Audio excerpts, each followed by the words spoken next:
আগেকার দিনে শুকিয়ে যাওয়া তরকারিগুলোকে ফেলে না দিয়ে কত যত্ন করে কিভাবে মা ঠাকুমারা কত যত্ন করে সেটা নিরামিষভাবে রান্না করতেন, টক করতেন বা সবজি করতেন। আমি সেরকম একটি নিরামিষ টক রান্না হারিয়ে যাওয়া পুরানো দিনে সেটা আজকে দেখাচ্ছি। সমস্ত সবজিগুলো এইভাবে ডুমো ডুমো করে মূলো, বেগুন, টমেটো সব আমি কেটে নিলাম।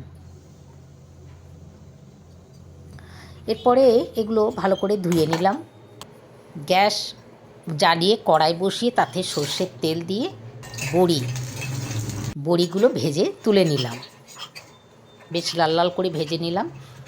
তারপরে ওই তেলে 5 ফোড়ন দিয়ে দিলাম আর মূলো, বেগুন এগুলো একটু নেড়ে টমেটো দিয়ে দেবো। টমেটোগুলো দিয়ে দিলাম, বেশ ভালো করে নেড়ে চেড়ে পরিমাণ মতো লবণ আর পরিমাণ মতো হলুদ দিয়ে আর একটু এটা বেশ নেড়ে চেড়ে পরিমাণ মতো জল দিয়ে দিবেন। মূলোটা সেদ্ধ হলে হয়ে যাবে। আর ভাজা বড়িগুলো ওপর থেকে আমি দিয়ে দিলাম, তাহলে বড়িগুলো কিন্তু খুব নরম হবে। ঢাকা দিয়ে দিলাম। একটু পরে যখন মূলো সেদ্ধ হলো তখন এই বেটে রাখা 1/2 চামচ সর্ষে আর বেশি করে পোস্ত আমি দিয়ে দিলাম। বাস নেড়ে চেড়ে দিলাম। দেখুন কি সুন্দর হয়ে গেল। কাঁচা লঙ্কাও আমি বেটে দিয়েছি এর মধ্যে। ওপর থেকে কাঁচা তেল দিয়ে গরম ভাতে পরিবেশন করবেন, খেয়ে দেখবেন খুব সুন্দর লাগবে। আপনারা একবার এইভাবে করে দেখুন।